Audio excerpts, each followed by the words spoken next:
The game is going to be ready when it's ready, and we're going to keep you abreast of the updates, the changes, the development, the progress every month. That launch is not going to be mired in problems. That the game is going to stay true. I don't know if you should have said that. Clip that, bro. You have bugs. Everyone has bugs. Of course. Yeah. I think the player base knows what I'm talking about. Ashes of Creation is going to be one of the most successful and largest launches in MMO history.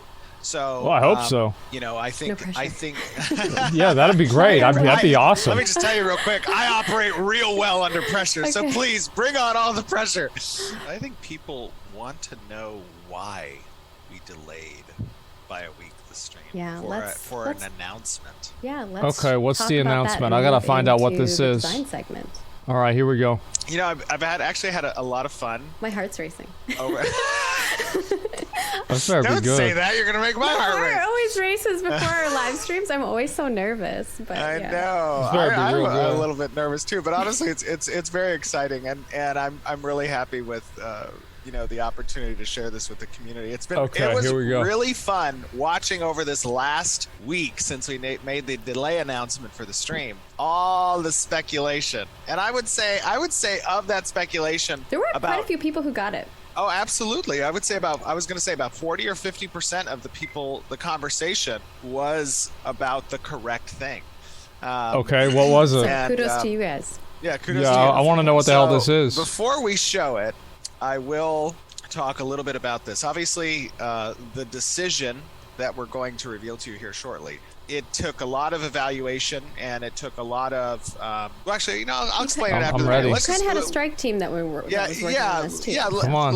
Let's I think people are excited and want to see the video, so we cut to the video. We have some frequently asked questions too, so we'll answer those questions, and I'll also take note of any questions that you guys ask in chat. Okay, here we go. If they're not part of that, it's a boob list, slider, and I'll also ask those as well. Yeah, that's probably what it is. I want to be clear.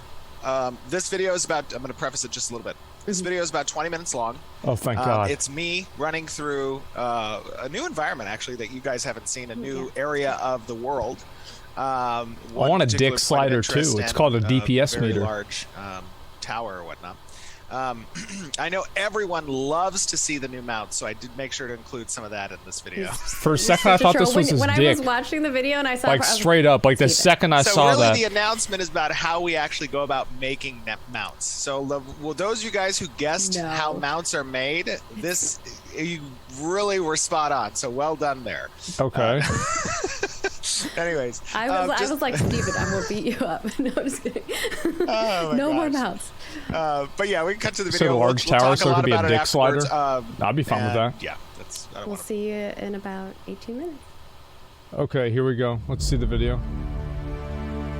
Oh, I got a new logo. Or at least the first time I've seen it. Looks good. All right. Okay. Aye. Unreal Engine.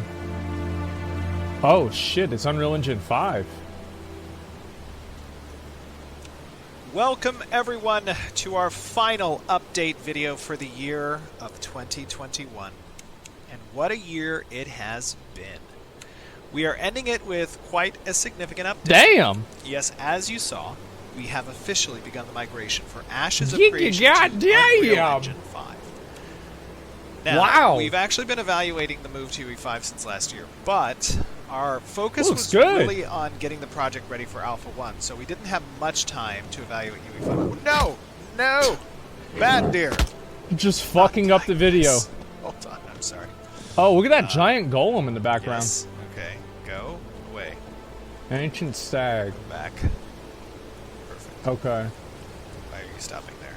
Alright. Can't he just like slash delete them? So as I was saying, we didn't really have time to evaluate UE5 until actually after our Alpha 1 finished in August. Okay. The decision obviously was an important one, and right after our Alpha concluded, I created a strike team to assess our options that won't be an issue. And the best path forward for Ashes. Optimization is usually the last thing that they do. Much of August and September weighing the benefits and risks with such a move. Yeah, and I'm not worried about it. We ended up with a unanimous decision to move forward with the initial migration. So in October, 3 years our before engineers release, began the process of merging our custom code base over to UE5, spearheaded by our glorious lead programmer McP. And I am happy to now show you Ashes in Unreal Engine 5. Okay, alright, let's see it. As you can see, we are in a look at that different biome. Look at that big motherfucker, Actually, man. You might have seen this. You might have seen some glimpses of it in the past videos, but I figured this area would be a pretty good one given the He's a big season. boy. If you're in the Northern Hemisphere, of course. Shout out to our Aussie and Kiwi friends. Okay. But as you can see, the weather systems actually are present in this area at the moment, which normally would give me some pause as a player. You know, would have to consider the type of effects that cold weather would have on my spells and my character's well-being. But here is Ashes in Unreal Engine 5. Yo, that deer's gonna go after him. Cool to be here. Oh no, it won't. Okay, never mind. Now, there's some creatures here, obviously, that we need to steer clear Yo, of. kill the fucking But I wanted to golem. show off some of the initial work on Kill the implementing fucking Lumen golem, and dude. Nanite into the world. I heard Okay. there's a cave up ahead we should check out. Maybe some massive tower with a giant dungeon underneath. All right, let's see it. What we might find. Actually, you know what? Maybe we should change our clothing. This guy looks. He looks like he might be. I like the snow effects a little bit. Let's see if I. Okay. Okay. I might blend into the snow though. I thought it said white COVID belt. Let's see. Okay, there we go. That's the new set of gear. Why? Because it's like one letter off, man. Okay. But So now what? it is a blue one. Inventory looks decent. Yeah, the inventory in Ashes is actually really now, good. I'm not going to Character panel not ideal. show off some of the updates to combat. Obviously, there's been a significant amount of Rolls work nice. that's being done from a prototyping perspective on a lot of the combat changes, and there will be Okay. opportunities for us to kind of show that in the future over the coming months. Alrighty, But let's see I it. did want to show It's off. a nice roll. oh, Yeah, exactly. Actually, speaking of changes, what you just saw there was some changes to the locomotion in the game. Okay, we this can looks turn really off nice. my- The resolution on this is really low. Beautiful. I wish I could actually play this myself and show you guys. Turn off. Oh, you can see there's some footprints there as well. I think this looks good though. It's snip. Let me turn off the. Oh shit! name fixes. What's that sound? Oh, that's what the sound is. Be gone.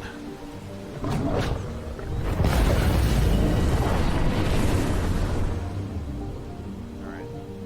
We shall not be bothered any further with them. All right, Oh my god. just fucking took care of him. Yeah. Got his fucking ass beat. So we're gonna enter this cave complex, and Okay, as I was here we talking go. a little bit about the locomotion, the character's locomotion, you can see there's been some changes. We have footsteps, we have some tilting to the side. I can see to that. move around. You can crouch. That looks cool. Must crouch. You can also do some cool. Hold on, I'll show it up here. We can get up here. Okay. All right. Now we're gonna go into the cave. I want to see this. Maybe. But as you can see, the Lumen, which is one of the global illumination features that UE5 offers, and is likely going to be most noticeable in dungeons, as it's going to do a better job than It's a try. That's the Skylight Edge, which triangles. historically was exclusively used for world indirect illumination everywhere. I might have to get another donut. The Lumen actually provides a pretty realistic approach to lighting, utilizing dynamic global illumination. Makes the world come alive, as you can That's see nanite. here. Yeah, true. Oh, okay. We Oh, have some wow. plants. What are plants even doing here? I really like those enemies. I think they're cool. I haven't seen a lot of games that have enemies similar to that. Oh, and they can't chase you. That's cool. They can stay Fuck 'em. back there. There's more of them. No. Okay. Refresh the stream? Really? Let me see if I can change settings. Oh, wow. Die. Oh, wow. That does look a lot better. Damn. Oh, I feel bad now. Oh, that's lit. That's lit. Oh, wow. All right, let's take a look at some of the changes with the mantling. RTX on. Okay, I like the climbing. Now, climbing is good. These cool obstacles. Oh, Can you cut down? Oh, can you cut down a tree? That's a special tree because it's red. That's You need 175 logging for that one. What's that sound? But as you can see, the effects of... Oh. Okay, let me just dodge these guys real quick. Like Look at that. Get us up here. No. Those mobs are just trying to fucking kill him. The world looks really good. As you can see, yeah, damn. Taking a look. Look how big this cavern is. Lumen has done a great job. And this looks fucking really great, man. To life, this area. As you can see, there's light bouncing off of the surfaces and kind of yeah, the lighting looks good. Like, yeah. Which is a pretty cool effect. Okay. What's up here? Oh shit. That reminds me of like in Winter Spring, you know those big boys you have to kill?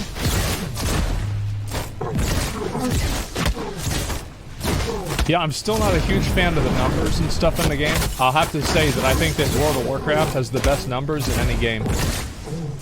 Like, classic WoW numbers are unbeaten. Even in 2004. So take a look at the visual differences. I mean, the great thing is, you know, you can go back... Oh, I hope he turns around again to show the water, too. In the costume and the cloth. I bet that'll be pretty cool whenever it actually gets finished. You can go back and compare kind of the graphical fidelity that's in Alpha 1. Damn. And take a look at this video, and I think we'll have another little trailer. Yeah, damn. We're going to look at my video after this. And the world. Motion blur, they probably turn that off, right? They just have it on for the video. I wouldn't think much about it. Visual stuff. I mean, bro, I want to see him fight the giant. Honestly, I've played a lot of MMOs in my days. Yeah, this looks fucking nice. And I cannot tell you just how exciting it is to see these types of graphics now, especially with the hard work of... What's up? Is that a bird up there? Epic, who do a great job with Unreal Engine, and now this latest development with UE5 is really... Looks so freaking good. Yeah, this looks great. Some next generation visual. Okay. Come through here. That's a hop. That's a bop. I mean, look at this. Damn. I mean, bro, that looks... I love the effects that Jim did. Damn, bro, that looks fucking good. But I'm gonna be honest, like, that looks really, really good. It's like a stream of dirt. What is happening to these rocks? Oh, yes. Shower me. Yeah, I'm gonna say let's go max 60 FPS. Yeah. Looks like corruption's kind of... With double 3090s. Which is concerning. An MMO like this, Pog? Yeah, I know, dude. I think graphics are really important in an MMO, in a weird way. Like, if you have a really good graphics MMO, it creates that escapism, you know? Because it looks closer to real life. So as you're like jumping off of a ledge or falling down the side of some crazy mountain, for some people, you can grasp onto something maybe. I like that too. That's cool.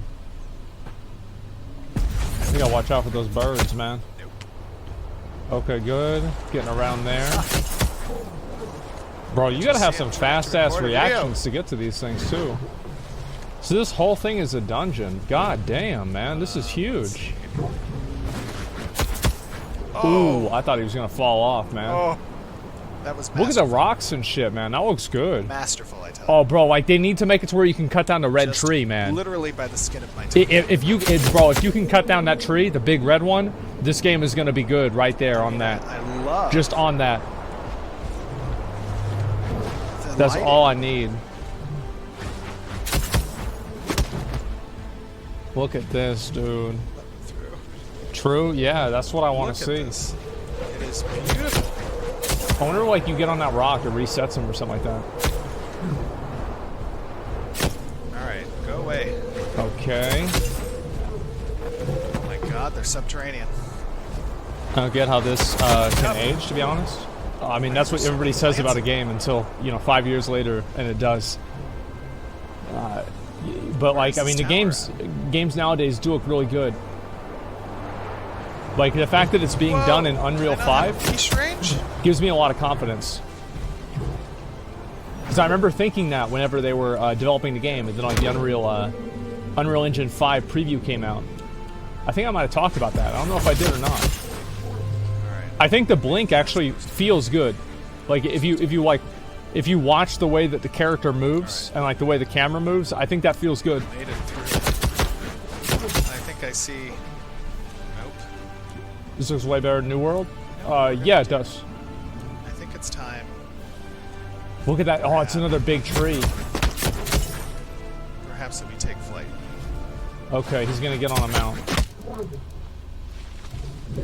Alright, let's see what this is. Holy... Oh, shit, that's a dragon. Oh, that's beautiful. Is that the tower? Damn. That's not the tower. This is the entrance to some type of dungeon. So this right here is the dungeon. It's an open world event. By the way, Drake of the Canopy. Oh my god, look at that. You've seen this guy in the past. Damn. Beautiful beast. A loyal beast. That looks like a nice mount, man. I like that. Sick as fuck. Yeah, it's a badass mount. I mean, honestly, this is... It's $35 in the store.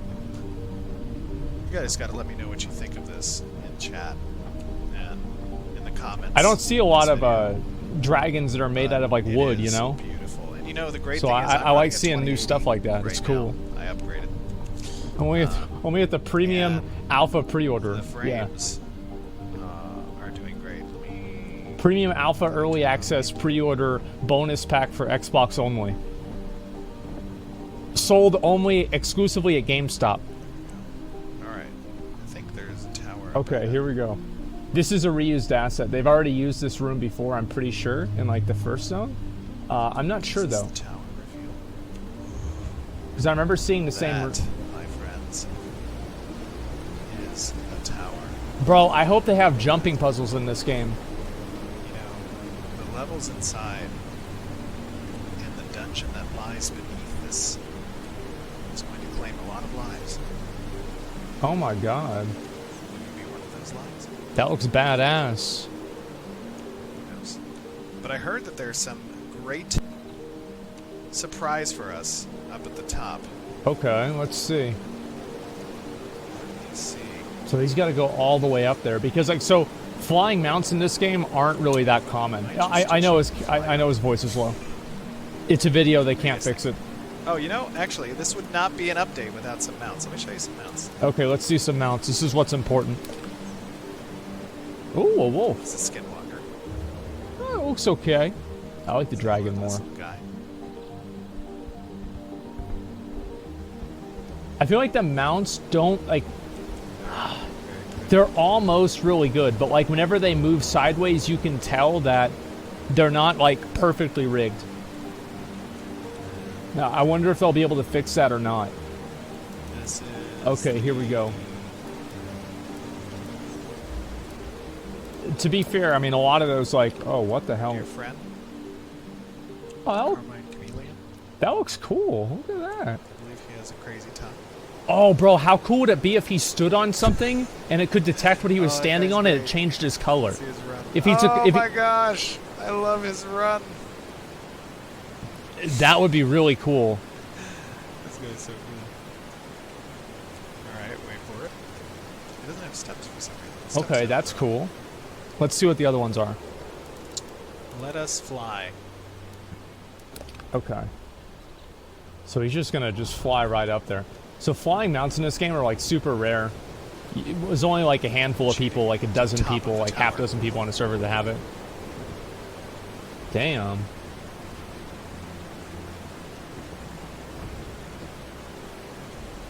Oh my god. What does he do on here? Oh, it's a tree like Minas Tirith. Up at the top. What is that? Rare flying ruins the game? Nah, I don't think so. Is that what I think it is? Is that a Christmas tree? Oh. That looks awesome. Yeah, I don't think it's that bad at all. It's also like every game, like... It's very festive. Oh, wow. Look at him. It's Rudolph. Except he got his antlers clipped. Aww. Oh, wow. It's a Christmas tree. Damn, that is cool. Yes. How awesome is What's that? cool about this game is the fact that like all the mountains you can see in the distance you can go to.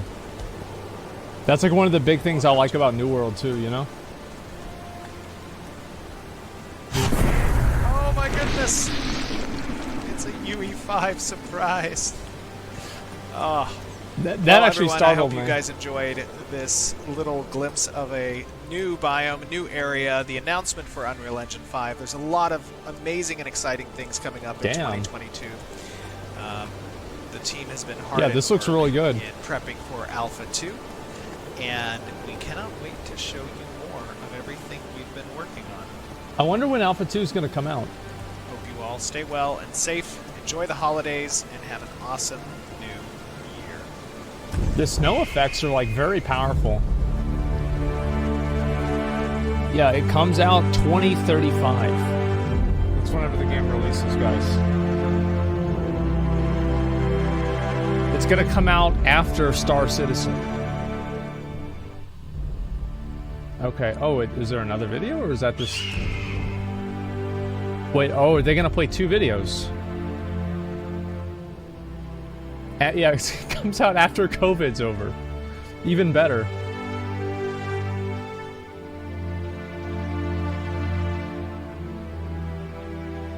Oh no. Oh wow. Okay, now they're gonna get... I wonder if we get to see what the other areas look like besides the snow areas. Yeah, the snow areas and especially the ice. I really like how the reflections on the ice work. I think that's great. I love the little plant monsters too. And the fact that they can't chase you underneath the rocks.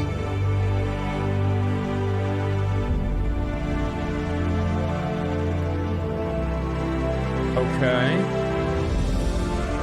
Yeah, that looks really, really nice.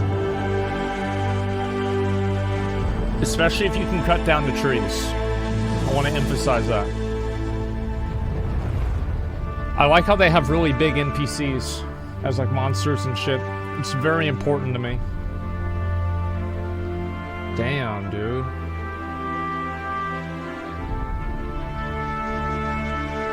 I think that guy looks cool. The hole in the chest reminds me too much of the jailer, though. It's a little bit upsetting. Yeah, it's a frost giant, exactly. I like the music a lot too. Like, imagine like listening to this music when you're going down like a dwarven dungeon with like dragons and shit. It's cool.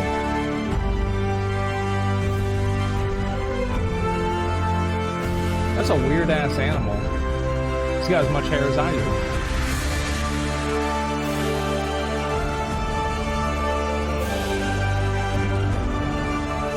And the thing is, like, a lot of these images and everything, they're shown as like this is what you see in game, right? It's not like pre-rendered footage because we just watched it get played.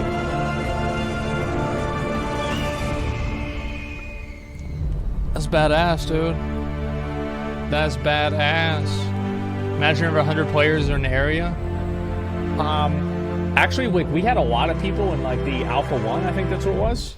And it was fine. Hello. We hope that you all enjoyed it. From the looks of the chat, we think you did. Yeah, it was great. But I did see quite a few questions. Damn. So if you don't mind me, Steven, going ahead and asking those. Yeah, absolutely. Obviously, 100%. First and foremost is, how does this upgrade to UE5 affect the Ashes of Creation release timeline? We knew that this question was going to be a question that came up. I saw a couple people asking it. Yeah, it's a good question. So first, before I get into the question, I just want to say that, while we completed the majority of migrating from UE4 to UE5, and officially the entire development team will be on UE5 come the first or second week of January, What we wanted to show you here was that a lot of that legwork had already been done. Now, that doesn't mean that the art teams have had an opportunity to really employ Lumen and Nanite across the entirety of the game yet.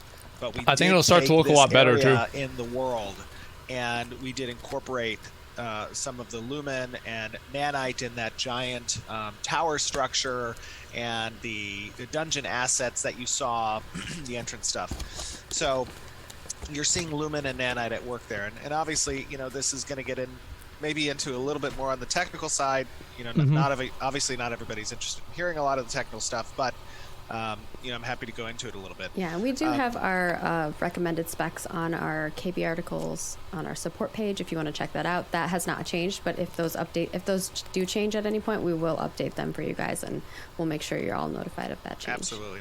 So on the question of timeline and how moving to UE5 will affect kind of what our internal anticipated delivery date is.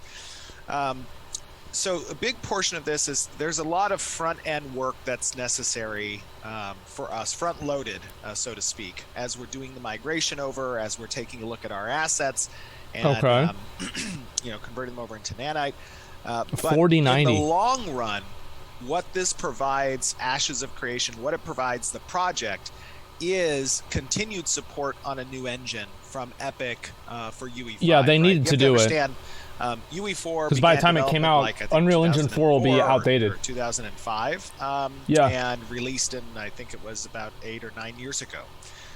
So while UE4 is a great engine, you know, whenever I say you need a 3090 to play the game, and I'm not talking about the graphics card, I'm talking about the year. On UE5 that won't necessarily be supported by UE4. And we want to make sure, given the lifespan of Ashes and how long we intend this MMO to last, that when hopefully we made this decision early on during the development process, that we weren't going to exacerbate the amount of effort it would take to move over later in the lifespan or after launch for the MMORPG. So it made most sense for us to do this now during our alpha stage of development, right? Okay, yeah, it makes sense. There's a few things that are really integral to what Ashes is doing. So first and foremost, you know, there's large world support that's intended in UE5 that was not present in UE4. Previously in UE4, there were some constraints on the size of an open world that you could have available before you ran into some issues. And, you know, obviously we were supplementing that constraint, which was around 20 kilometers squared, with an underrealm, right? However, one of the other main components that, and UE5 doesn't have that constraint, right? We're able to do a much larger world in that sense. So that's an important aspect. The other thing is the pipeline, the way in which developers work in UE4 was through a sub-level system, right? Where you had to check out a sub-level and only one developer at a time could work within that sub-level. However, UE5 now utilizes the world loading in cells, rather. And I remember watching this in the video. Artists and designers, like little squares, to be able to work in the same level without having to lock it to just one person at a time. That's a huge that seems like it'll save time. Benefit, given the nature of what an MMO is, right, and how much exists really in these sub-levels, or now cells. Can't wait for my grandchildren to play this game. It's like basically in Perverse, I have to check something out, and then in order for someone else to check it out, they have to like message me and be like, "Hey, can you check that in so that I can check that out because I need to implement my thing." Or this person left for the day and they won't be back until the morning, and I need that. And they checked it out. Yeah. Right. Yeah. So it's a major pipeline improvement in just the sheer capacity. Well, that sounds like it'll probably be like a net neutral effect. So as I was saying, what effect does this have on the timeline of Ashes of Creation? As I said, there's going to be a few months where we're taking stock of everything that needs to be migrated over, and we're addressing some of the bugs that come with that type of migration and moving the project over. There's going to be some bugs and stuff that's present. But in the long run, it will significantly improve the development process, and that was a major point in kind of, you know, how we came to this conclusion. And just to give you a little bit of background, right? Wow, that's great. Obviously, last year, it's actually good. We have a very close working relationship with Epic. Great great team over at Epic, very talented individuals, amazing company, and we kind of, it's important for us to always keep on top of the latest technologies. It's important for us to, we pride ourselves in keeping up with that latest tech. And people have been asking us about Unreal 5 for ever. I mean, probably you guys since have it been came asking, out. and we've Really, been that's what I would to tell expect. you every live stream for the past few months. Yeah. That we're looking into it, but we don't want to make hasty Unreal Engine's the future. Right, yeah, absolutely. that's the way I see it, man. We have the luxury of not having to make hasty decisions, right? We don't need to rush. Yeah, you have to do the it. Public, that's not going to be a good experience. And ultimately, the purpose of priding ourselves and keeping up with the latest tech is that we can deliver, so that we can deliver the best experience to our players, right? That's a very important, point for us. So, when Alpha 1 ended in August, I commissioned our strike team, which consisted of some artists, our leads. What's the difference between a strike team and a tiger team? Take a look at what it would mean to migrate over to UE5. Yeah, okay. And all right, here we go. The better part of August and September doing that, and then presenting me with a recommendation, which was unanimous, to make the move to UE5. I feel like everybody would want to. UE5 has to offer and the benefits it would bring to the project. Yeah, absolutely. So that's kind of, over October and November. No, I would want the game to take longer and be in Unreal 5. Began to it seems better for like the long-term health of the game. Custom code base into UE5, see where there were any major issues. The great thing about UE5 is that it's mainly focused around updating the renderer, right? Giving access to Nanite, Lumen, global illumination, like those are big components. There's other great aspects of it, but really it's a front end change, and it doesn't affect our networking layer. It doesn't affect our back end, code. So yeah. And we're going to talk a little bit more about the benefits too of it. There are some questions here. Actually, well, let's go through all the UE5 ones, and then I'll ask about some other stuff that people asked in chat. This one's a pretty quick one. Will the upgrade to UE5 affect the supported operating systems? A lot of people are like, what's this guy trying to run it on Windows 95? It really doesn't play a factor. What the fuck? Unfortunately, this is the harsh reality of those. Trying to use 2000 professional. Is that there's just not a lot of players. There's not a lot of. He's still using Windows ME users out there from a player base. So it's something that we'll evaluate in the future. I haven't ruled it out necessarily. Would see how much work it would take to do that, but run on a Windows server. Yeah, % of the player base is using Linux. Linux, you idiot. And we constantly get the console question as well, and we're always telling you guys, like, currently we're focused on PC. If the death animations are cool with the pedals falling apart and everything. Console, we'll let you guys That's know. Cool. Let's do one thing at a time. Next up, we have, how will the upgrade to UE5 impact the game's required and recommended specs? We just talked about that a little bit, but I don't know if you want to go into more details about that. Here we go. The thing about the spec is obviously we want to make the game as accessible to everyone, and in that sense, the scalability settings and the options that players will have to play the game at different quality levels is going to be the big part of that question. Our goal is still to that's actually something they improved with Unreal 5, possible, from my understanding. I don't yet know what impact it's going to have on our recommended minimum spec. 6090. I know we have 7090 on that in our knowledge panel and FAQ section of the website. It's possible that may change, and we'll update obviously as soon as we know what those changes are. Yeah. Okay. If they're changed, we'll let you know. We'll post on the support site as well as on the support Twitter and stuff like that. And we'll let you guys know. But right now, that is our min spec. You can go check it out over on our support page. Beyond that, I know you kind of talked a little bit about this, but I don't know if you want to. It's a big question. Okay, here we go. We could be here all day talking about it, but what is the process for upgrading from UE4 to UE5? People are kind of wondering. Well, they put everything from UE4 into UE5. That's a big question. I mean, I don't know. It seems kind of obvious to me.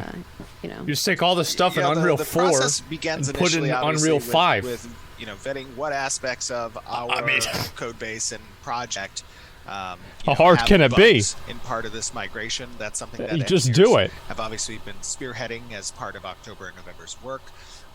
Got a lot of that addressed, especially by McP. He did a great job on that front. So, you know, I think that just Control C, Control V. Some blog yeah, chat does it all the time. That kind of details out what that process looked like. Moving from UE4 to UE5, it might be something that we do in collaboration with Epic and they, you know, showcase. We'll see. But you know, it is a comprehensive process, and you know, it does have implications on the art side. You know, we have a significant amount of assets that have, you know, been created, obviously, for Ashes of Creation being as large of a game as it is, and you know, there's going to be some taking stock of those and seeing what's compatible from an Nanite perspective, as well, utilizing chaos. And yeah, I totally understand all this that we want to take advantage of. Of course, absolutely. A little bit of front end time, like I said, front loaded time to do. All right. Now to go into some more things, are we using UE5 early access or waiting for the full release? I think we're using early access. Obvious that we're using the early access. And now I'm going to go into like kind of some questions in regards to like what are some of these pieces that are beneficial for us. Okay. Sure. So obviously the first part is what is Nanite and how will that stuff improve that the visual looks effects better that people are seeing because it would look more good. Yeah, absolutely. Nanite brings us really an entirely new approach to rendering and art workflows. You know, now we can render more actors with extremely high detail while eliminating the need to bake out normal map textures. For artists, essentially, you know, what this means is that they can import high quality sculpted meshes directly into Unreal 5 without really having to reduce the poly count. Making the workflow more efficient while simultaneously. I still think that that blink thing is really cool. For example, the tower scene that you saw. That's made up of over, I think it's like 5 or 6 million polygons. So the level of detail that the assets would normally have had to how many make polygons is it made out of? Are automatically handled by Nanite. You know, it's a pretty powerful tool. Awesome. I'd say at least 5. Here, and I think after this question, I may have another video that I want to show people, and then we'll talk about that as we're showing that video. Okay. So what is Lumen, and how will that improve the lighting? Those are in flashlights. Lumen gives us it's like the lighting system, right? Much more realistic approach to lighting. Utilizes a dynamic global illumination. That, as you can see in they the video, showed that with like the rocks really falling down in the first preview. The world to life, I think. The previous global illumination methods, such as ray tracing, GI, were too expensive, but Lumen helped solve that problem in Unreal 5. The global illumination essentially stimulates light by bouncing off of a surface and reflecting that light and the color from the surface into the surrounding area. So Lumen's effects are most noticeable in dungeons. Okay. It does a better job than the Skylight Actor, which historically was exclusively used for world indirect illumination everywhere. Skylight, you know, captures the lighting contribution of the sky, except the direct light coming from the sun, and it uses that in a dungeon. It was very inaccurate, right? So what it boils I wonder if after Endwalker, the next saga in Final Fantasy will be to go to the sun. And essentially what it boils down to is that Lumen is going to greatly improve the visual fidelity and performance of the game. With a reduced work and effort that's required by the art team, making Ashes of Creation. You can only log on at night than in UE4, because that way it's not as hot. Oh wait, you already had to do that because of the queues. Someone asked those, and then we'll go into this video that I want to show you guys. All right, here we go. So the first question is, as you're kind of seeing in this video, well, earlier you were seeing it, Steven had showcase some of the new locomotion changes that are happening, which is when he's like climbing on things and touching objects and interacting with them and jumping over them or under them. Here we go. How do you think that those locomotion changes will affect PvP? Some of the PvPers were concerned, had a little bit of concern in regards to that. Sure. Can you talk a little bit about that?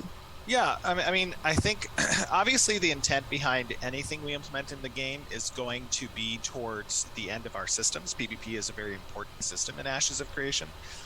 So as we kind of play with this new ability from a design perspective, we're going to want to make sure, obviously, it doesn't impact negatively the idea of PvP. So really what it provides, in my opinion, as a person who enjoys PvP, is it adds additional dynamics to what is possible from your opponent or from yourself. If there's a ledge and jumping off that ledge is going to deal a lot of damage to me when I hit the ground, and that puts me at a significant disadvantage, maybe I have an option to jump off the ledge at a point where I can mantle onto the side of a cliff or something. Then if they jump off, they can't mantle onto the same cliff and they fall off and die and lose one stock. I've seen this before. Easily, but I didn't have to take the fall damage per se. Or if there's an obstruction and I'm going to take a significant reduction in speed so that I can crouch and make it past that, and now I have a effective line of sight has been obstructed as a result of that decision. I think it adds interesting elements to the battlefield, the key here is going to be making sure that it's not cumbersome, that it doesn't feel opposite of it's like a new world. You go prone, people can't see your little thing over your head. That's something that's going to take some finesse. It's something that's going to take some testing. It's something that we're going to prototype with. But the functionality that's been implemented with the efforts of Alex Cudoli, one of our senior engineers, and our lead animator, Chris Myers, they've done a great job in getting this implemented. And now it is a tool in the tool set that design has to work with. And is it possible that we might come back and design says, look, there wasn't a way for us to make these additional functionalities congruent with our flow of PvP? Of course, there's always that potential. But it's been interesting. We'll see what happens thus far. All right, and then the next question here we have is UE5 going to change any aspect of class abilities, spells, etc., that need to be completely reworked? I would assume probably not. Not that I can think of, no. Okay, I was right about that one.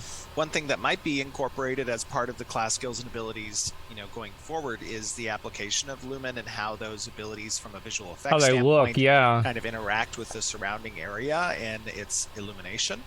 That could be interesting. But from a functionality standpoint, no, I wouldn't say that there's going to be any implications from a change to UE5. Yeah. After they finish this, I want to watch my old video on it. The UE5 specific questions that were being asked in chat. And compare it.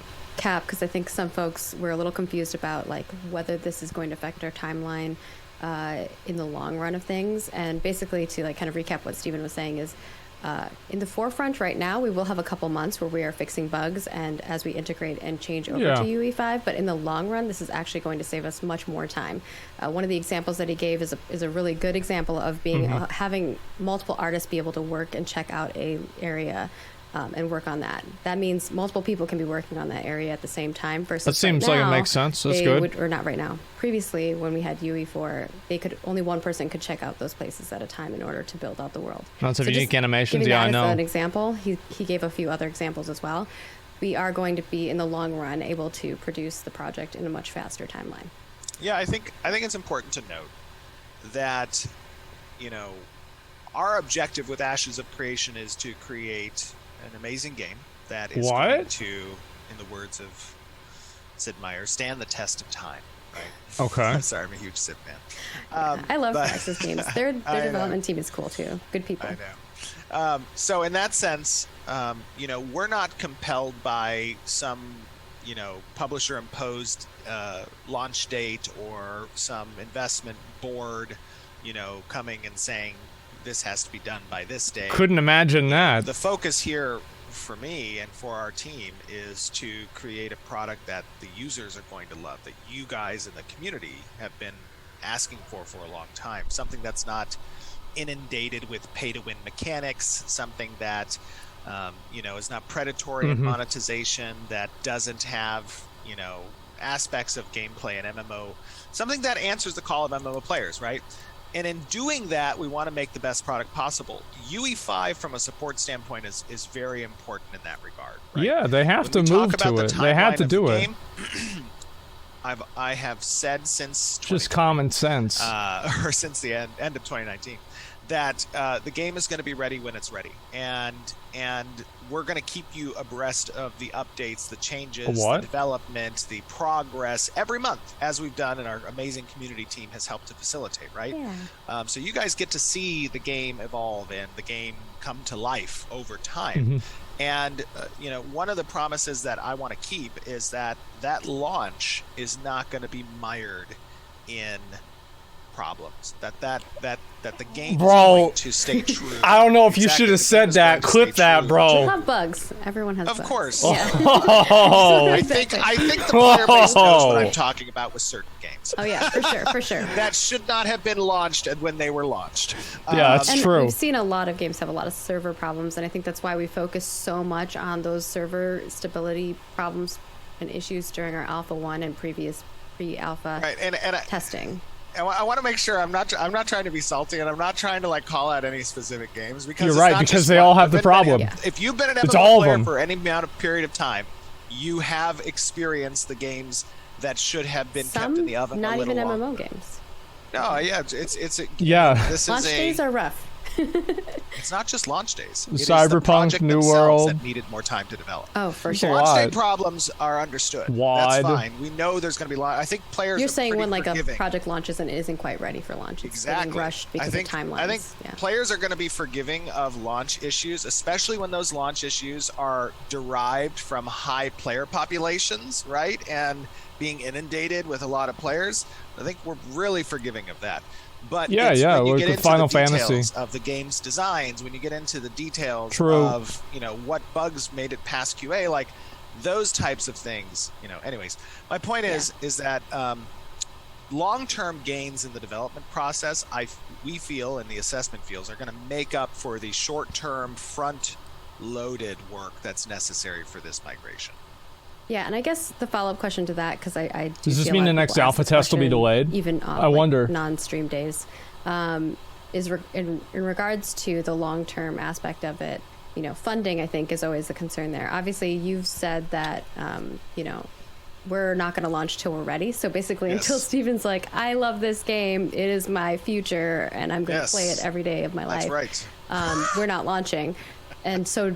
What coincides with that is how are you funding that? And I think a lot of people have questions in regards to that. I don't know if you're willing to share that aspect of it. The bottom line is he's self-funding and they're taking money. Project success and completion, and that means that when it comes to funding for the additional years that perhaps were not planned for, that's coming out of mine and John's pocket. And we're okay with that, because what we see in front of us is not only a team of extremely talented individuals, but also a community that is extremely passionate about the project and wanting to see it come to fruition. Yeah, there you go. Easy. It's not just about what our just spend more money. Are John and myself being MMO players. Rich? Yeah. They got all the money. It's about the fact that we've created a following, a community of players who want the same thing or similar to the same thing. Yeah, a lot of people do.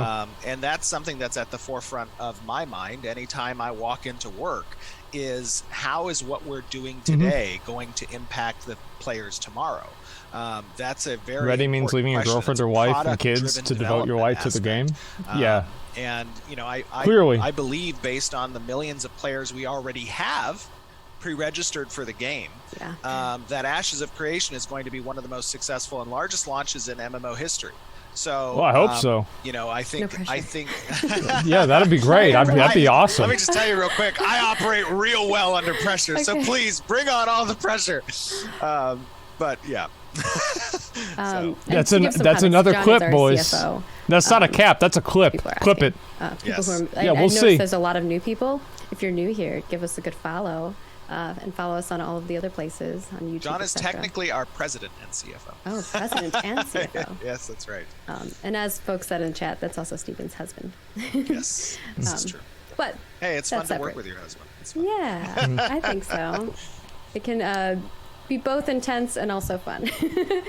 All right, so I think that covers the questions, and I think I've did enough follow-up on some of the ones that weren't clear to folks. Okay. So if you have others, feel free to pop those into chat, and I will snag them. In regards to UE5, I know you guys have lots of other questions. And I want to show off this other video that we have. I know all right. Here we go. Another video. Let's do it. And so I don't know if you want to give a little bit of a preface of what people are about to see, and then we'll showcase it and talk over the video as we're showing it. All right, here we go. Yeah, absolutely. So I think we gave actually a little bit of an update on this stuff back in, what was it, September or was it October? It was, I believe, September, yes. Got it. In September showcase. So this was about essentially, how we're going to perform from a rendering perspective all of the characters we want to see in battle on screen, right? Now, obviously, this goes above and beyond what most players are going to want to see anyways, right? You're probably only ever going to see a few hundred on your screen at a given time. But the idea is for us to create, our objective was 250 versus 250. Yeah, this is with the big battles. We accomplished a significant majority of that objective in Alpha 1. So we had Steven's a castle. Like, more. Well, you can see him back there. You want to put, the technology that allows us to scale, right, scales to a point. And I think that point is beyond what our objective was, and that's a good thing. Well, great. So now let's see how far we can good. push it. And part of what Clayton Stamper's been working on, who's one of our engineers, 250 versus 250 with regards to that's a lot of fucking people. The player materials, which was previously, requiring, draw. That's like as many people in like chest, our ore grades. Shirt, bracer, shoulder, legs, boots, helmet, face, body. That's all now been combined into a single material. And every single character is rendered using a single material. Yeah, I remember he talked about this before. That was a really good idea. The GPU only gets to expect one. It doesn't individually render characters per piece of equipment on that player. So I don't know if we have the video of his update. Yeah, I'll play it while we're okay. All right, let's see this. Yeah. So, like I said, in September we showcased that merge materials shader.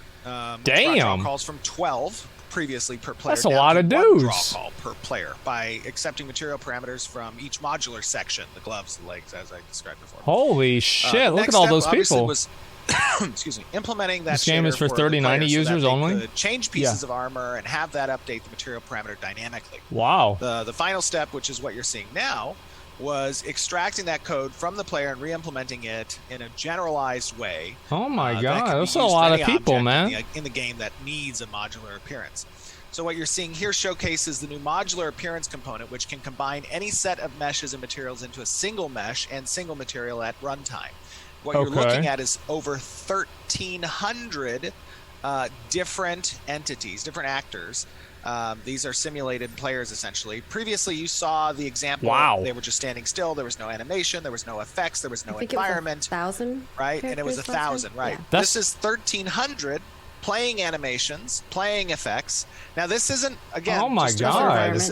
Plus the environment, which is nanite in this example. That's a lot of fucking people. So they're all the same. Yeah, that's one way they do it. Moving around and doing something, and you're seeing all right, that looks really cool. At about 30 on Clayton's rig, which I think is running at 1080, and obviously all. I told him I feel like I'm on a roller coaster.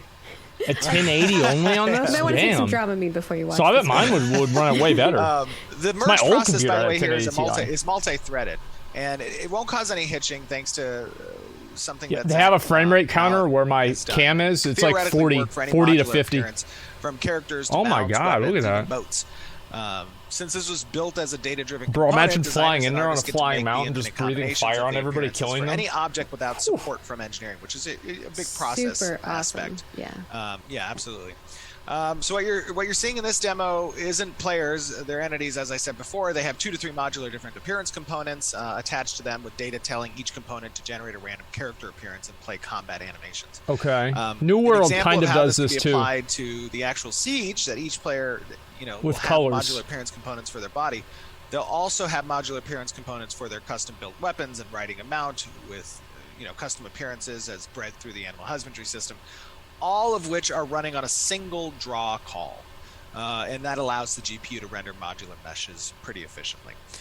So this is work to accommodate the rendering side. So this isn't server side stuff, right? This is rendering. This is your computer showing you other players and how many other players we can show you, and the different costumes that they'll wear and the different mounts that they'll have, and still be performant, right? It's one thing to say we're going to have 500 player battles, and it's another thing to only see 30 people at a given time in that 500 player battle. So we want to make sure that we're able to allow players to really see these massive battles.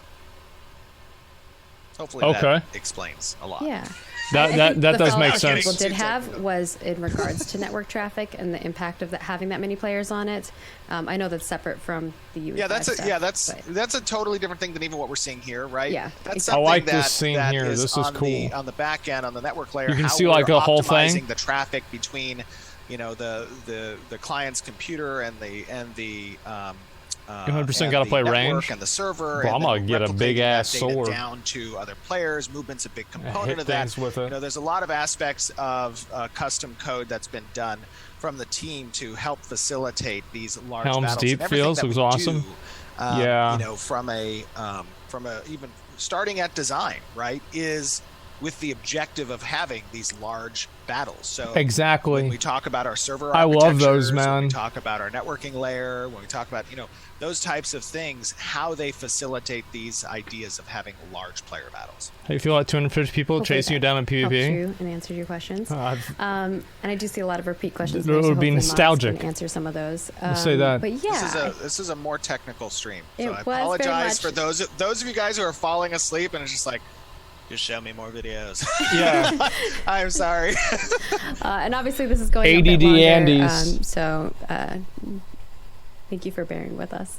A little extra longer treat for you this December. Okay. I think that's all I have really on the design side, unless you have anything extra. Yeah, I want to see what the art looks like. On the engineering, I know that design and engineering are also working on a lot of other things beyond just what we're showcasing today with Unreal. I don't know if you want to talk a little bit about that. Yeah, there's a lot. It's a lot. How long do we want the stream to be? Yeah. I would say one of the other things that probably will be coming up next month or the month thereafter, if it isn't ready by next month, but it probably will be, is a huge update on the character customization. Zach, Adam, Jinsey, Atkins, the animation team with Myers, and there's been a lot of work put into leaked guys character customization, getting that ready. It's really just been me the whole time. Fun to see. Zach's been sending me examples of and Clayton's been working on that front as well, but has sent me over examples of like custom faces that he's made that are like celebrity faces, just to see the capability. I asked them. That's cool. I think I asked them. Was it last month? What is this? December. I asked them at the beginning of this month when I was getting a review update on the character Dick examples. I was like, one thing we should consider is, as this is ready in a standalone client, to hand out and get people start working on character customization. It'd be great to hand that out to like focus group testers who can go and make like custom examples of celebrities or whatever. I want to see what I would look like. Contests. Like how close you could get. We were thinking like we could do like put like some nice photos of like some of our staff and then have a contest to see who could make it as close as possible. I'd be really concerned about that. Don't include me in the photo. But anyways, but giving that out and seeing what limitations they experience, right? What were they not capable of doing? And then we adjust the parameters of the customization to accommodate those desires. Sure. And they did share with me sounds a little bit good, of an makes update sense. on that front, but like Steven said, it's not quite ready to share yet. We also have a lot of other things down the pipeline for you guys, some more prototyping that's happening on the on the design side and engineering side, so we will be showcasing those in the future months as we get closer to being ready for that. Without further ado, I think we move on from the design side. We will have these videos available over on our YouTube channel. After this live stream is done, we will have the walkthrough available. They do an update every month? Yeah, they do. They've been doing it for years. So you can go ahead and watch that. I've watched a number of them myself. Some of the other content will come out later, and the full live stream will probably be up on YouTube tomorrow because it's going to take some time for it to render, especially for how long we're going right now. I think that the 20-minute long video Is that going up after? I already have it uploaded and ready to go, so I just have to push live when we're done. Yeah. And that's in 4K. So when the stream is over, feel free to take a look at the YouTube video that we watched here. Again, you can see subscribe over there too. I know a bunch of. I see the stats. There's a bunch of you watching who aren't subscribed. Was this a Mischief video? She's coming for you. I'm just kidding. We were just looking over our monthly reports, and I was like, man, that's a lot of people that aren't subscribed. Stop staring at my plants. Thank you for watching. Moving on to environment art. Our environment art team, as we have mentioned previously, okay, here we go. Let's see it. Working pretty hard on some cool Empyrean objects as well as Kalar. That's been their focus. They did a bunch of other stuff for previous races in the past, and so now they're just kind of like making the world really feel vibrant and unique per race. And right now, these are the Empyrean ones. You're going to be seeing. All right, that's cool. That's cool. Dummies, podiums, little spices and wine. I don't know if I'd want to sit on that one, man. A stool, which is so pretty. That's scary.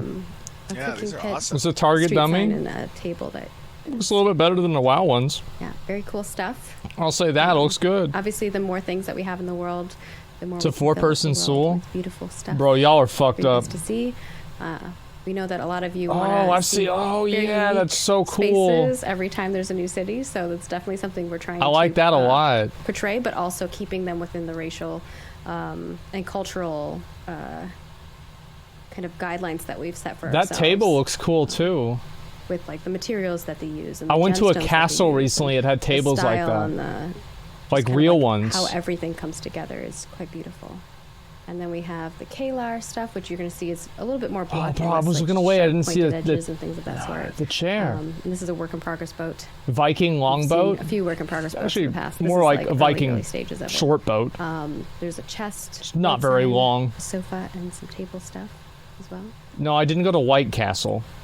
But if I did, I would have had to take a few days off because I'd probably get food poisoning. Place sucks. Just over this last... I like the chest. Chest looks really nice. There were Tristan and Mia and Hal. It's the loot box, yeah. Everybody on the artist, Michael Bacon, everybody on the art teams are incredibly talented. Really threw in a lot of hours over this last week to get. I feel like the cushions almost look good on the back. My dad has ready. Yeah, he has a sofa like that. Some of the Lumen and Nanite. All good.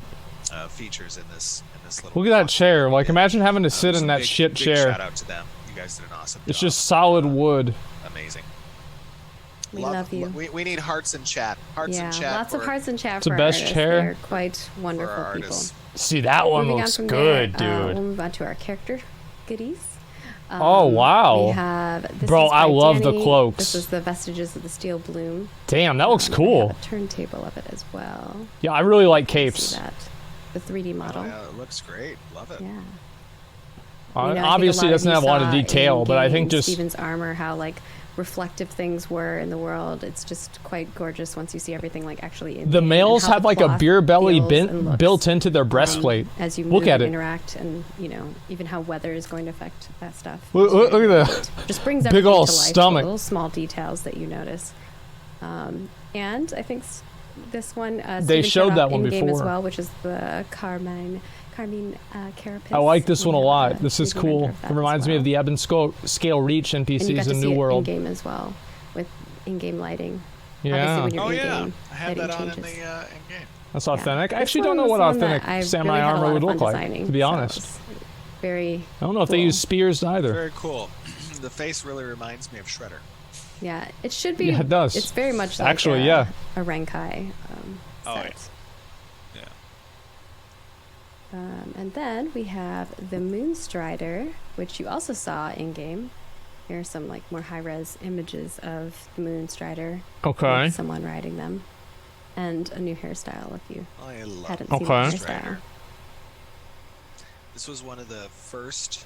Well, how are we gonna see? One of the first mounts actually that we concepted. Is he too cool to see? Before me. With that mount, what they should do is they should make it to where like as soon as you move forward on your character, it just randomly fucking moves. It's just like you can't control the mount. It just randomly fucking moves. And last, but that would be really funny. Last, I have a couple more. We have the pet, the wretched. Okay, what's the pet? Let's go here. Oh. Wretched. Those are cool. I like that. Rafflesia. There we go. Yeah, look at that. Yeah, I'm like, I designed this, but She got from software, designed a few models. English is hard.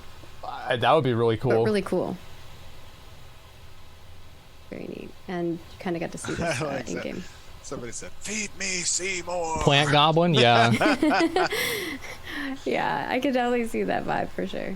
Oh yeah. And then moving on, you saw Steven riding this bad See, this boy, is this is the dragon. Canopy. I really like the wood that it's made out of. The dragon's like made out a little of. model piece that I think it's super cool that they did that. Tabletop stuff. Oh yeah. Looks so cool. You don't see those a whole lot. Effects needed on that. I told Jim it might be cool if after some of that's not a dog. It's a flying dog. Particles. Leaf particles. Also known as a dragon. Yeah. Yeah, that thing looks cool, dude. I liked to imagine this as, you see wings a leaf are like kind of leaves, floating yeah. down the sky from far away, but as it gets closer, you're like, that's not a leaf. Yeah. That's not a leaf. That's not a leaf. It's a leaf dragon. Yeah. Just kidding. So Manny worked on this one, which is cool. Yeah, great job, Manny. Okay. Yeah, that looks nice. I really, really like the dragon. And I believe I'm sure I'll be able to ride him. Q&A for sure. there. Again, Awesome. Thank you all so much for okay, let's get the Q&A. For our artists. They are quite amazing. We try to showcase some of the stuff. Canadian dragon. Yeah, there you go. And we'd be here forever if we showed off every art piece. Plus, we want to keep some stuff a little bit more the secret. Exciting for you guys to experience as you see them in game.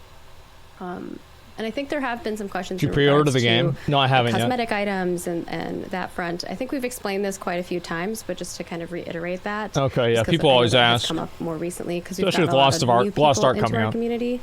Really, what you're helping us do, if you decide to do that, you do not have to back or support us. We completely understand if you don't want to. Put your money where your mouth is, type of thing. But I think that from our perspective, we're going to be creating these creatures, we're going to be creating these NPCs, we're going to be creating these buildings to build out the world and the cultures of our world. And really what you're doing is just helping support that. Each one of those creatures is creatures that fills the world. Each one of those buildings are buildings that are going to, make the world come to life. $700. So we're going to need a lot of those. Well, I believe in the vision. These are allowing us to kind of. I got the money. Why wouldn't I? And do them a lot faster. Why wouldn't I want to support the and we're genre? Going to do it anyway. That I like. As I have said many times in the past, the whole purpose what else would I do with the money? Development process being transparent, being open, is that you There's don't nothing wrong with have that. to buy a package actually to participate. You can be a voice from the community. You can observe people playing. You can give your experiences and feedback. Give it to me then. Or you cannot. Nobody should feel that they have to back the project to see it come to life. It's coming to life regardless of that. That's good. You do it because you want to support us, and that's fine. And if you don't want to, that's also fine as well. We want to hear your voice, and we want you to be part of the community. So that's a very important aspect. Nothing we offer in the pre-order packages are power-driven. They don't give any competitive advantage to an individual. You should only play Final Fantasy XIV. You can observe the alpha tests. I've heard that before. Tests, and learn what other people who are participating in those tests can learn. And people won't just be able to use those cosmetics like right off the bat at level 1. I think that's that's what people think is going to have. You have to own the item, and the item has to have a cosmetic slot on it that correlates with that item. Oh, that's actually like you're that's cool. 100 million people running around with that. We don't have like level 1s looking like wizards and shit. You hear us say this 1,000 times. That's a good idea. But we obviously always have new people who join the community, and we want to make sure that they're aware of that as well. Yeah, I just wanted to reiterate it because I did notice, like on Reddit and a few other spaces, that it was coming up again. No, that's a good point, actually. Our community team's amazing. They've already been replying to those comments, and I saw that even you guys, as community members, have been doing that. So we really appreciate you reiterating that message. It's super. I've said this in the past. I'll say it again. We have an amazing community already, and the game hasn't even launched. So you guys, there's a lot of people that have been paying attention to this game, man. Users, a whole lot. Give them the links to the knowledge bases so that they can catch up. The cool video links, being a welcoming community is a very good thing. And really, it's what MMOs are all about. No, not 100 billion players per server. 100 billion? I was exaggerating. How many servers are there? Goodness. Did you say 100 million players per server? I was joking. I don't even think I said server, but yeah, people took it that way. So 2 servers? I'm like, no. That's not even half the people in the world, though.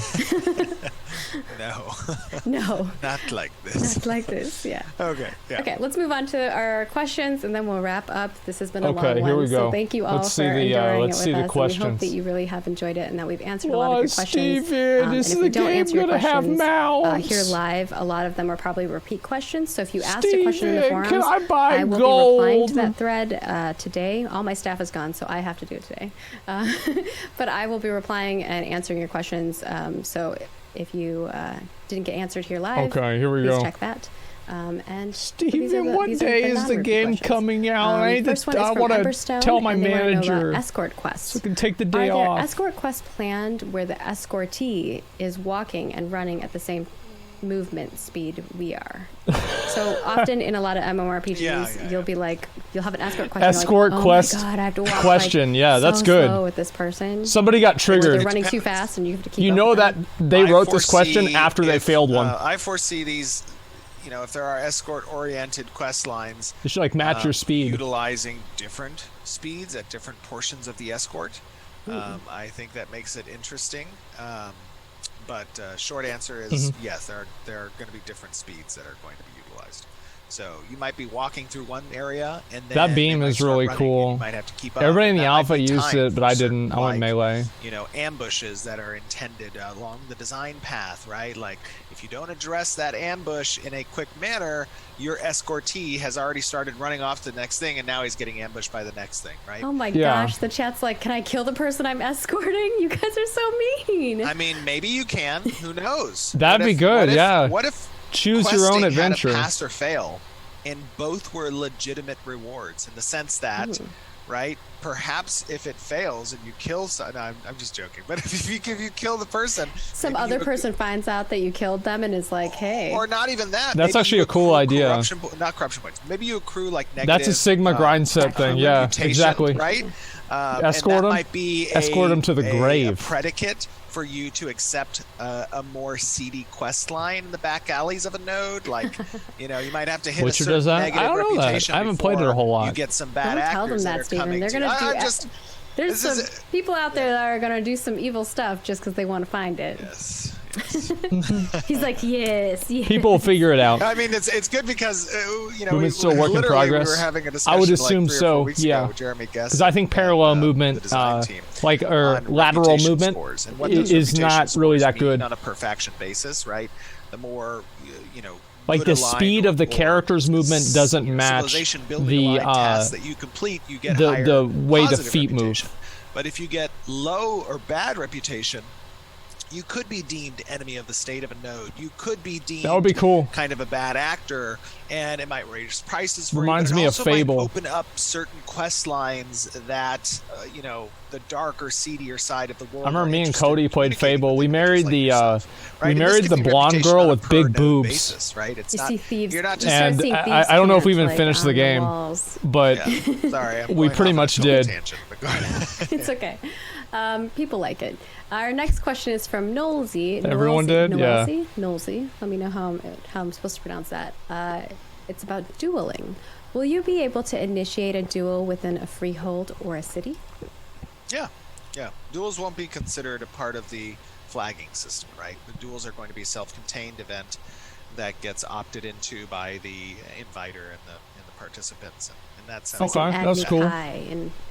That's cool. Right. It's a little. The guards look at you in the city and they're like, "Oh my God, not these LARPers again." You married my wife? Yeah, I don't have a problem sharing. It is what it is, man. I call upon you. Don't worry about it. For a battle. Duel me at dawn. Slap the player. Yeah, exactly. Slap you with a sandal. No. I think they shouldn't let you duel in the middle of the settlement. Whenever there's a duel, we should include. I like the WoW rules for dueling. The guards as they walk by is like, not these LARPers again. I don't know. It'd be funny. It's our wife. We yeah. should have a sandal duel as just a fun. just slap each other with a sandal. It's like the melee version. You have a place where everybody goes to duel. All right, our next question that would be is cool. from Nostra, who wants to know about siege scrolls. Do completed siege scrolls expire, or can you hoard them forever? No, so can you do the quest line and keep them? So they do expire, and the method right now is when you complete a quest line and you're going to receive the scroll, you must stipulate the node that that scroll is valid for. And then there is a lifetime on the scroll. Oh, so you can't just like hold a bunch of them and then just like turn in everything for a bunch of reputation. Scrolls are that's determined smart by you at completion of quest with a name on it. Dark Souls Fight Club? Yeah. Right. Like after Pontiff, and I George think, Black right? and Pickadoliver want to know about max level. And by the way, the mayor is made I'm sorry, real quick. The mayor is made aware of what scroll has been generated if their node is the one that's named on the scroll. So like you may not have placed it yet and it has a lifetime, so they can but the mayor gets some informant that tells them, I want to be the mayor. Hey, someone's out there. I was the mayor in Alpha. For you right now, so you better be prepared. Or you can try to diplomacy your way out of the situation if you can figure out who it is. Yeah. Okay. She was like, "Yeah, that's not happening." If someone goes through the effort, I don't know where to this came from. Scroll, it's unlikely they're going to do. You know, this could kill 5 Some people dolphins. Are pretty ballsy. They're like, "Look what I got." They were waving it around.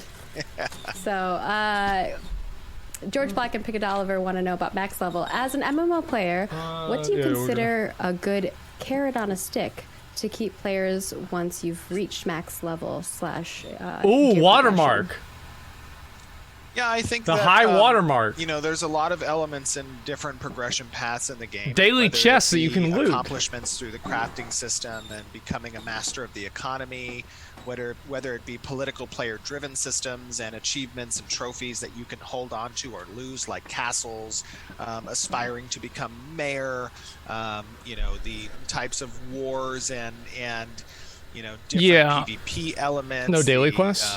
You know, the raids. I don't have a problem with daily quests that much, honestly. I really don't, as long as they're not like a lot of traditional pseudo-mandatory. Absolutely. There's the way that like Ashes Final Fantasy daily quests for like beast tribes. I like that. From a PvX perspective. Daily quests for Korthia, I don't. That players have interest in. See what I mean? You're not going to be able to, you know, become the master of everything, right? So you're going to have to pick and choose. But even picking and choosing, one matters, the other one doesn't. A place within that aspect of the world, at a place that's going. Oh, this part's cool. I think is this it? It could be. And a lot of those are player-driven and are cyclical in nature of the game. Yeah, right? Watch them jump over this. They don't necessarily have an end-game state, right? Because that can fluctuate, that can change. Almost fell. Moment to moment. Reminds me of Wailing Caverns. It's those types of fluctuations. It's those types of you know, unexpected outcomes that keep you involved, that keep you interested, that keep you emotionally invested in the outcome of. I hope the story to this game is good too. Aspects. And you can totally go out and be a fisherman. I think someone was mentioning that in chat. You can totally do that. Just be careful. There might be some pirates out there. Oh, good. New World refugees. Big creatures in the ocean causing pirates some commotion. Big fishes. Yes. I doubt it. Yeah, story's hard to get right for MMOs. Dante Machiavelli, and they want to know about costumes. Will there be any cosmetics or armor pieces that are more revealing than the default appearance of a character when they're not wearing anything? Than the default appearance.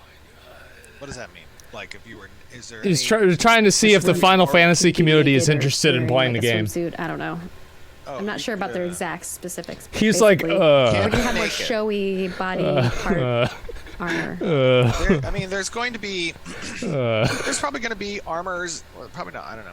There's going to be probably armors or costumes or clothing sets that you can, you know, wear that are going to be more revealing. But they're not going to be you being naked. That's a different type of game. Not one. I know. We keep getting people asking about sliders for certain body parts and stuff too. Oh, there might be sliders. Yeah, but you're not going to naked sliders. We're not rated M for mature. We're definitely trying to make sure with sliders. Our game is accessible to a variety of people. Yeah. And that is all of our questions for today. Ooh. So we've made it. I guessed we would make it to 12:30, and it's 12:35. It's not bad. Well, how about that? I messaged Steven. I was like, I think it's that we could do it in an hour, but if we keep tangenting, we'll probably that's what we want for sure. But I think we're good. It's kind of our last day of the I can't believe they actually I can't believe she actually brought that up. Today is the last day of the work week, and then we're off until January 3rd. Yes, that's very generous of you and John to give that to the team. I know everyone at the company has been very thankful. So so I think that's it for our December development update. We had a lot of stuff to showcase to you all. Happy employees do better work. Our teams have all been working very, very hard on everything. So thank you for tuning in. Thank you for supporting us. Thank you for sharing information with other people. We saw a lot of new faces today too. So for those of you who are just joining in, there's a lot of places to keep in touch absolutely with us. In our culture, you can follow us on all of our social platforms.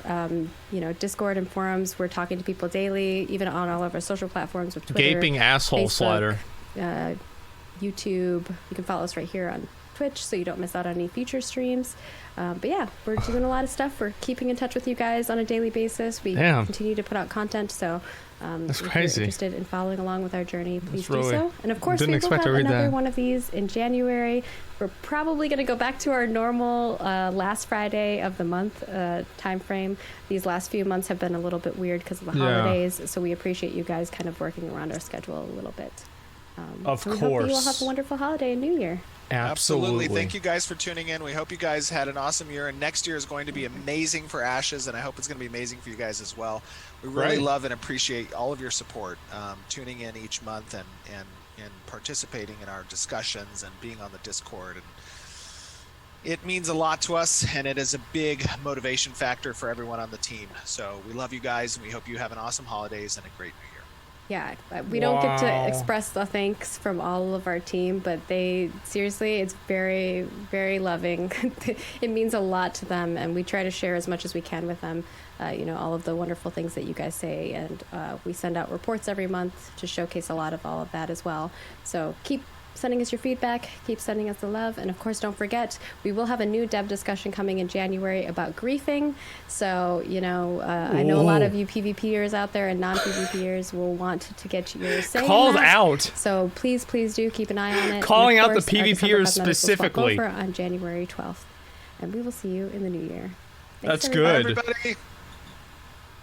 So I think this is good. I mean, I know obviously there's a lot of you guys that are really skeptical about the game, and I don't really blame you. Like, how many developers have talked a big game and then the game wasn't as big as whenever they were talking about it, you know what I mean? Like, that's what it comes down to. So we gotten fucked a lot of times, man. So it's like, the way I look at it is, like, I'll support the game. Like, I can do it. It's whatever. I wouldn't tell anybody to do it if they didn't have the money or anything like that, unless you really believe in it. Just wait to see if the game comes out and if it's good, man. And I'll be keeping people abreast every step of the way. I can't wait for the new game, the new alpha to come out, so I can play that too. So yeah, I mean, as I said before, I've been excited for this game for a long time. I hope that it's good. I really do.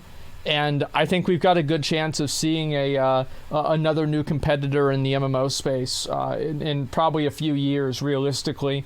I think the earliest we would see this game actually get released is in 18 months. Like, that's the absolute earliest we could see this. Probably, if I had to guess, I'd say somewhere in like late 2023 or 2024, right? Somewhere around there. Like, if we get it in 2023 at all, I'll be really happy. I'll say that for sure. But as long as we can get an alpha and a beta, it's going to take a while for a game like this to really be good. I think that's one thing that people need to respect and understand, is that, like, it really does take a while.